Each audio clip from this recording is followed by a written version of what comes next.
Hey everybody, welcome to Local Business Hacks Podcast. I'm your host, Carl Case, and I'm on a mission to help you. Every week, we're going to be talking to local business owners and experts to get their best tips, tricks, and hacks to grow your business. This show is designed to teach you, inspire you, and motivate you to take massive action and start to build your future-proof business.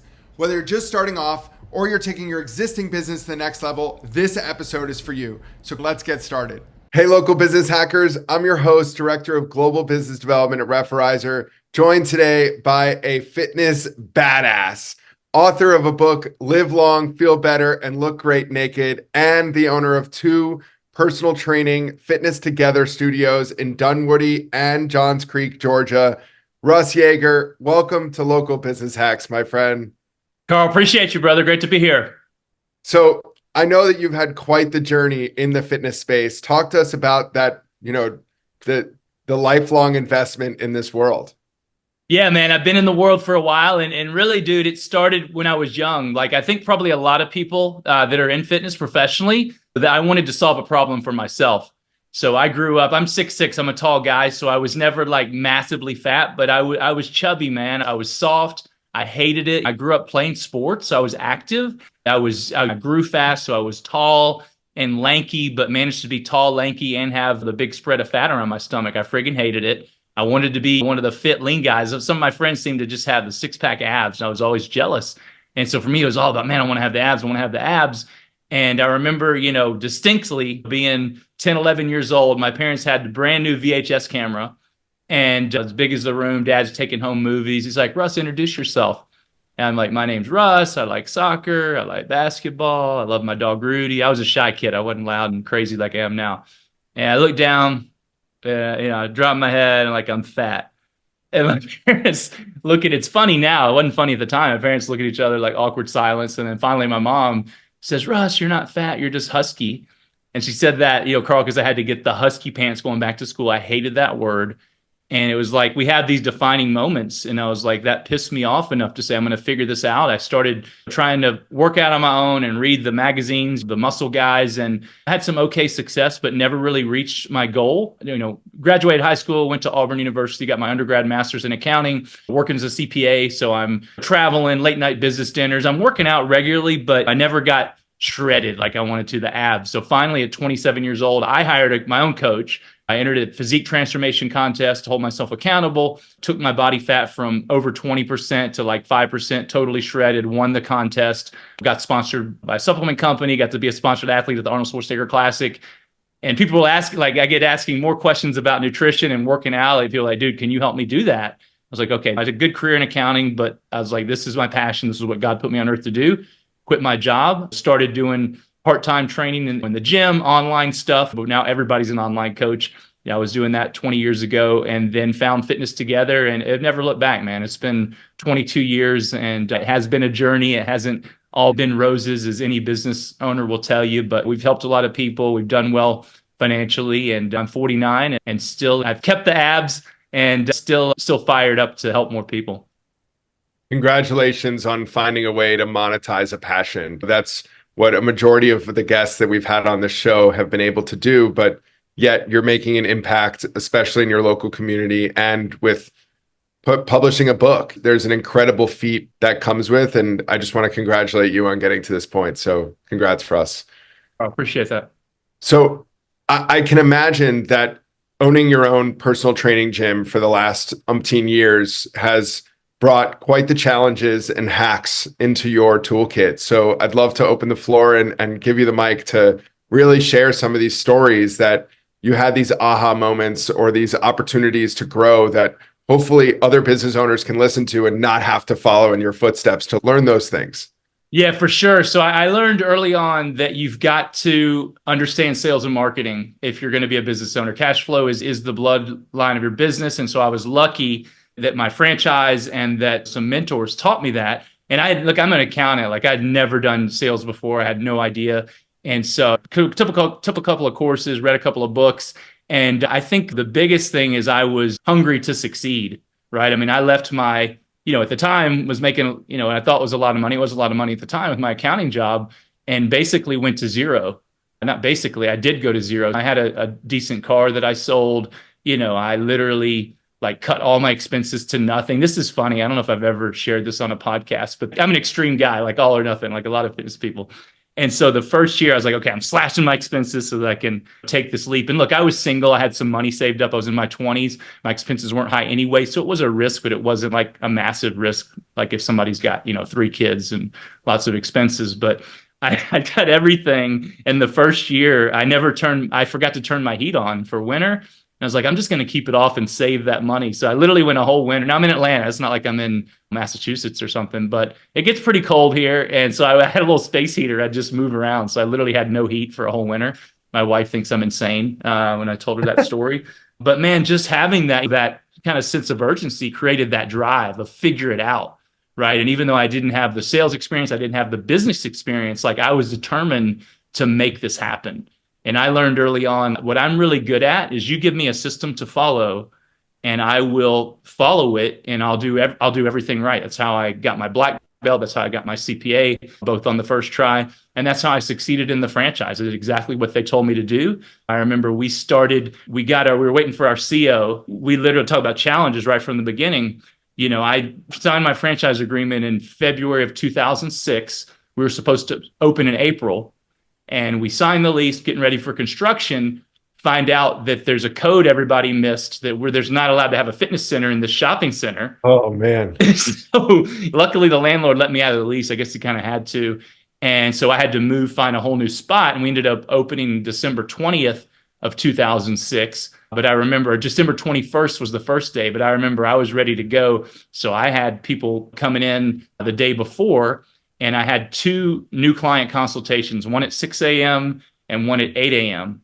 And the first person at 6 a.m. was actually a friend of mine. She told me, like, if you ever become a trainer, I'm going to hire you. So she came in, she signed up, bought like a $4,000 package. And then, because we do personal training, was higher end, usually like 3 to 6 months commitments. And then the second guy came in. I don't remember how I found him, some flyers or postcards or something. We used to do door hangers on people's houses. You might get shot if you do that these days. And he comes in and he buys the same $4,000 package. And I call him, it's like 9:00 in the morning. I call my dad, we hadn't even officially opened. It's 9:00. I made $8,000. I was like, this is the greatest thing ever. And dude, I just kept learning how to sell, but also learning how to service people, because you got to know how to sell and market to get people in the door and make money. But if you have a crappy service, that's not going to be sustainable. And so I think people go too far both ways, because if you've got an amazing service but nobody knows about you because you're not marketing, you're not going to do well. But if you're unbelievable at sales and marketing, you can make a quick cash grab, but the word gets out and you're not going to have a sustainable business. So we've really focused on both over the last 18 years that we've been in business. It's amazing. And I'm glad that you're not in construction today in 2024, because that CO pushback of 6 months, it's happening every single day from our franchisors that we work with. I think that you hit a really interesting topic that I want to elaborate, and that's the importance of sales and marketing. It's incredible how many organizations and agencies I speak to that focus on lead count and lead cost. I could really care less what your lead count and lead cost is. It's about membership conversions. So when you're working on the sales and marketing, having a marketing company that's powerful to get the right people through the door is amazing. But if you leave it at that and your staff isn't trained at the front, or you're not handling this person like it's an opportunity for you to step into their life and really make a change, they're just going to be a number and a door swing. And that's not what has grown your business. I can imagine that you have that person that spent $4,000 with you in 2006 is most likely still your customer. And that relationship that you've built is impenetrable for their life. So I can't stress enough the importance of those two topics. Yeah, you're so right. And again, people think sales and marketing, they think cost per click, online advertising, and we do that. We were kind of talking about this before, the pros and cons of the online, but what I've realized, and we do that, but I realized I want to have conversations. The 2 biggest things that have helped us, having conversations just like this, talking about what we do, how we do it, either one-to-one conversations or one-to-many conversations on a podcast or a speaking event, and just sharing my story, sharing what we do, and attracting people who like what we have going on. Because we're not for everybody, but for the person who we're exactly what they want. We're a small private studio. We do some small group personal training, but our bread and butter is one-on-one. which nobody does that anymore, right? They do the large group because it's more scalable. There's more, you make more money per hour or whatever, but our focus is literally individual training suites. Client comes in, they have their own fully equipped training suite, working one-on-one with their coach. There's no distractions, no interruptions. Everything's completely customized to them. We take a comprehensive approach. We work with all kinds of clients, but our specialty is really working with men and women in their 40s, 50s, 60s who don't have a lot of time. They don't necessarily want to go to the big gym. They don't want to be in the big boot camp. They want to make sure they don't get hurt. And they want to work with a team of professionals that make sure that gets done. I was telling, we had a guy that came in last week for trial session, and as the owner, I always follow up. Hey, how was your experience? He didn't sign up with us, right on the spot. He says 5 stars all the way. Sam was unbelievable. I mean, he raving, but he's checking out other places. It's cool. He wants to make the right decision for him. It's a big decision. And I was telling my guys yesterday at our team meeting, I was like, and we're following up with him, not hounding him, but just checking in. And I said, we may lose him to price. We're not going to lose him because there's a better option. I sincerely believe nobody does what we do as good as we do it. So I know so people may choose a less expensive option. They may not want a small studio, but we're not going to lose because anybody can beat our service. They just can't. Long story short, if anybody's in the Atlanta metro area, head over to Fitness Together, Johns Creek, or Dunwoody, and go see Russ's team to make this transformation happen. Yeah, and come see us. And even if you want to work with us, awesome. But we do a complimentary consultation, a training session, Staiku, which is a 3D body scanner that does not just your body fat and your measurements, helps identify health risk, but literally puts your 3D image up on the screen, which is a little weird at first, but it's cool. It really helps you see where you are. And then the cool thing is you do that test 6-8 weeks. As long as you're doing the right stuff, you can literally see your body shrinking as well as the numbers. And we do that complimentary just to provide people a great experience, whether they want to continue with us or not. I love that. And nothing to bash InBody, but this is nothing like an InBody machine. These are real numbers, not based on water weight or your height, but an actual scan. So I love that you have the Staiku in the business. That's incredible. Russ, I'd love to get your feedback on that first experience. What are some things that you and your staff do to really enable that potential member or potential transformative client to really feel not only at home, but that this is the right place for them? Yeah, it's a great question. It starts from the first interaction. We answer the phone. Thank you for calling Fitness Together. Dunwoody, we're having an amazing day. What can we get you information on? With friendly smile, literally in our script, it says smile, because people can feel that through the phone. That energy, just like you have amazing energy, it makes people feel good. It makes people feel at ease. And then we spend 15 to 20, if somebody's interested enough, we'll spend 15, 20, 25 minutes on the phone going through what's important to them. What are their goals? What have they tried? What do they really want to do? And then we explain exactly how we work, that we're not a quick fix. We're not inexpensive. We're upfront about the pricing, how it's going to work, the commitment it's going to take, that we're in it to help people transform their lives, minimum 3 to 6 months, because again, it's not an overnight thing.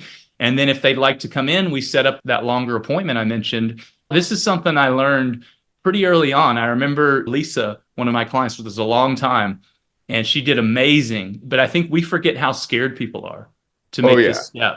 She came in and she didn't tell me until she'd been working with us a few months. And she said, Russ, I almost didn't come. And I was like, man, and she was like, I can't imagine what happened if I never came, because we helped, change her health, change her life. And I think she lost like 50 pounds or something. And so it made me realize people are scared. Like it's new, even though our environment is very non-intimidating, people are scared because they know some people have never stepped foot in the gym. And so it gets to making people feel comfortable on the phone. We send out emails in advance, letting them know what to expect. Once they have their appointment scheduled, we send out some success stories so they can read about other people, try to give a variety. So hopefully somebody will connect with them. We send out a little text the night before with the team and a whiteboard saying, Carl, can't wait to see you tomorrow. Just some things to make people feel comfortable, because again, people are scared to take action. And I remember being at it really hit me. So we have these conferences every year for all the Fitness Together owners. And I go to a bunch of other conferences too, but we go to this conference and we're going to work out each morning, right? And so somebody's going to lead the workout. And I remember these are all fitness owners, fitness people. And I remember all the owners were like, what's the workout going to be? What are we going to do? They're like nervous about it because they don't know what to expect. I'm like, man, we're friggin' fitness owners. Imagine how somebody who's never taken care of their health, they're overweight, they're out of shape, they're embarrassed about where they are. they're scared to take that first step. So really making them feel comfortable. And then from the moment they walk in, if you walk in our studio, good morning, everybody's, kind of like the Mo's of fitness. They're making you feel welcome. They're making you feel energized. They're getting you a bottle of water, a towel, and then just really trying to provide not only a great fitness experience, because we know if people do what we tell them, they're going to get results. We work with the training, the nutrition, the mindset, stretching, flexibility, mobility, the whole deal, but also providing a great experience where people feel good, they have fun. Our goal is to literally make the workout the best part of that person's day. And we know we're accomplishing that when they stick around for 30 minutes, an hour after to talk to, other clients and talk to the staff. I love that, Russ. Between having somebody smile on the phone, which you can definitely see without seeing, and being upfront with the pricing. I speak to way too many franchisees that think that it's irrelevant what the price is and just come in and experience us. No, you want to be transparent from the start, set the right expectations, and really ease the person's mind of answering the questions that they have. I'll never forget. Go ahead. No, you go, brother. So you can tell I'm itching to talk. We got good energy. I like it. We had the VP of LA Fitness, Jeff Willett, on the show, and he had a customer that he was running the Orlando location for a while and saw this car in the parking lot for a year. And the person would walk almost into the gym and then turn around and leave. And he watched this happen for a year, a couple days a week. And finally he went outside and said to the person, "Hey, you want to come in and work out with me? I'll do it with you." And change that person's life. I mean, for a year, they were almost at the door of the gym, driving there, getting motivated, dressed, ready to go, and just couldn't make that literal extra 2 steps to get through the door. And what a change that person made. But it's incredible. Think about the first time that any of you do anything for the first time. Change gyms, change toothpaste, change the time that you wake up in the morning. It's nerve-wracking. So meeting somebody where they're at is incredible. And I'm so glad to hear that you guys are doing that. That's a super cool story. Jeff Willett was the name of one of my first coaches. Where is he? He's in Orlando, Florida now. Okay. I don't know. Was he a former natural bodybuilder, like huge dude, or no? I don't think so. All right. Different Jeff Willett. Anyway, that's an awesome story. Yeah. Russ, I'd love to dive into your personal life. Obviously, you're 6'6", in great shape, seemed like a really happy, energetic guy. Talk to us about this morning routine that sets you up for success each day and how that evolved over some time. Yeah. Working out. I practice what I preach. I don't go to the dentist with rotten teeth, right? That's for me, ever since I won that, I tell people I'm really proud of winning that contest 22 years ago. It was extreme. I made a major transformation in 12 weeks. I'm way more proud that I've stayed in shape for 22 years. And now at 49 years old, being in better shape than most people in their 20s and 30s. And I say that for inspiration because, again, I love to eat. I overeat. I can overeat with the best of them. I had to work on that hard. I lived that whole natural bodybuilding lifestyle for a long time after I won that contest, got a natural bodybuilding, and, eat your chicken and broccoli, protein shake every 2 hours. You're training, weights in the morning, 2 hours, cardio at night, an hour, 6 days a week. And I lived that way a long time. I actually trained my clients like that early on. And 3 months, as long as they did what I said, they looked incredible. But what I found, too many of them were going back because that's not realistic or sustainable when you have a real job, you run a business, you have kids. And I lived that way a long time. I was willing to. But then when I got married 10 years ago, started having kids 8 years ago, I really said, okay, I don't have time to do all this. I want to make fitness my life, but I want it to enhance my life, not rule my life. Yep. And I said, now it's becoming more important as I'm getting older. I want to feel good. I want to be healthy. I want to live a long time. We had kids late. I want to dance with my daughter at her wedding and be around a long time. But I also want to eat real foods. I don't want to just be restrictive on what I can have. I like pizza. I like ice cream. I like tacos. I like cheeseburgers, but I still want to have the abs. So I was like, can you have it all? I asked myself that question. And when you ask a question, you get an answer. And I figured it out. So I figured out the formula. If you've got the right plan, right consistency, you can have it all. But dude, I get up, I tell people the best time to work out is when you'll do it consistently. I believe that. I used to work out in the middle of the day. I have that flexibility. But about 2 years ago, I said, you know what? I'm taking 2-3 hours in the middle of the day. I want to be able to get my work done, have family time in the afternoon. Our kids are into baseball and everything. And so I just sucked it up. I get up at 5 a.m., go to the gym, do my workout, do my sauna, I take the kids to school, get my supplements, protein shake. And then after I drop them off, I do a breathing technique in the car. I'm really big on getting like all the morning routine stuff, the breathing, the cold showers, all that stuff is cool, but it can take a lot of time. So I'm really big. I learned this from Tony Robbins, no extra time. So in the car, I'll listen to something positive with my kids in the car, some kind of business or positive podcast or whatever, training. And then I drop them off. I do my breathing while I'm driving, which I wouldn't recommend starting like that because you can pass out. Now I'm used to it. So I'm comfortable doing that. Then I do my affirmations. I set my intentions, my goals for the day. I connect with God all while I'm driving home. And then I get into my work day. So by, 8:30, I've got my workout. I've got my sauna. I've got my supplements in my body. I've done my breathing. I've done my incantations. I've spent a little bit of time with my kids. I've put some good stuff in my mind and I'm ready to start the day. But it's only taken a couple of hours versus spending all this time, doing all the techniques, and you spend 5 hours that now you haven't actually done any work. Russ, I knew you were a 5 a.m.er as soon as I met you. For those of you listening that listen to the show every week, there's a consistent trend that we see in these top performing franchisees and top performing people in this space. And it's this 5 a.m. time. 5 a.m. is this strategic time that I see from all of our top performers on this show, that they're waking up right around 5 a.m., hitting the gym, doing their moment of gratitude and their breath work. And this is an amazing trend that I consistently see. And the proof's in the pudding. I mean, look at you, look at your accomplishments, and look at the rest of the people that have been on this show to do that. And I appreciate the aspiring way, because for the last 2 years now, I'm up at 5:30 in the morning doing these things just because I'm influenced by the people around me. So thank you, Russ, for continuing that. Yeah, and it doesn't mean it's easy. Like I can sleep, dude. I can sleep till 8:30, but but I just know that when I get it done, I tell people again, the best time to work out is when you'll do it consistently. But I do believe the morning is the best time, because guess what? You get it done, nothing can get in your way. If you're playing after work, you can have to work late. You can have a sick kid. You can talk yourself out of it. Your buddies can ask you to go have a beer, which is more enticing. There's too many things that can go wrong. Whereas in the morning, nobody's going to be interrupting you in the morning. So I don't know if I like the mornings, but I think it's great. And I don't love getting up at 5 a.m. People are like, well, how can you do it? And number one, I'd program myself over time. But the second thing I still do, and this is what I tell people, if you want to get up, set your alarm as loud as it goes and put it in the bathroom or in a room where you literally have to get out of bed. Because if you have to get up, you're less likely to go back to bed once you've actually got your feet on the ground. Amen. Amen.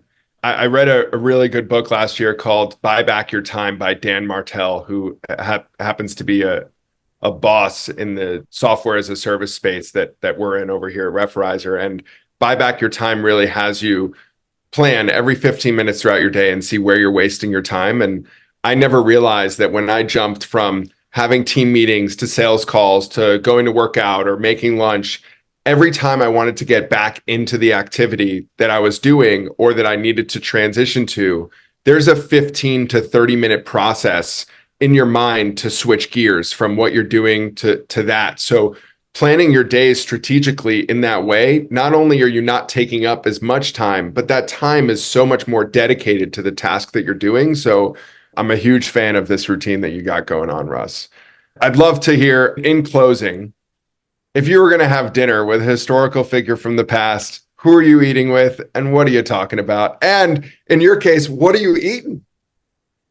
Man, there's so many people to pick from. I've discussed this question before, and there's a lot of people I'd like, but hands down, it would be Jesus Christ. I mean, I'm a believer, and I don't think there's any other person that I could pick. Second to him would be my dad, and then I'd get into like the historical people that might be pretty cool to talk to. What we'd eat, even though I'm a foodie, man, I didn't even think about that. I'd probably let him make it. It'd probably be the best meal I've ever had. And man, I get a lot of questions that I don't want to ask him. Beautiful. Thank you. Thank you for the vulnerability and the honesty, Russ. We over here at Referrizer really appreciate having you on as a guest and being a leader in this space. For anybody that hasn't heard me yet, Fitness Together, Dunwoody and Johns Creek. Go check out Russ and his team. There's over 150 reviews online for each studio from the members and trialists that have gotten their hands on with the trainers. So definitely check it out. Check out Russ's book on Amazon and Follow Russ. Where's the best place for people to follow you? Yeah, people can go to, locally can go to fitnesstogether.com/North Atlanta. Check out our studios. But we actually work with, and this, maybe we'll talk about this next time, but one of our biggest pivotal moments was with COVID getting shut down and we had to do something. So we said, let's try Zoom personal training. It'll hold us over. People actually loved it. And so now we're working with people all over the country, all over the world. I actually created My Body Transformation University, which is a coaching program. So we're coaching with people all over the world. And my site is russyeager.com. People can check me out. I've got some free ebooks, a clean eating, recipe guide, some other cool stuff on there. Hell yeah. Thanks, Russ, for being you. And I'm sure we'll have you on here again to see an update. Sounds great, Carl. Appreciate you, bro. Thank you so much. That's it for this week's episode. I hope you found it helpful. Be sure to head over to our site, local-business-hacks.com, to check out the show notes and send me questions or ideas for future episodes. If you want to grow your business, just like the people you've heard from here, follow Local Business Hacks Podcast and tune in for new tips, tricks, and tactics. Until next time, thanks for listening and keep hacking.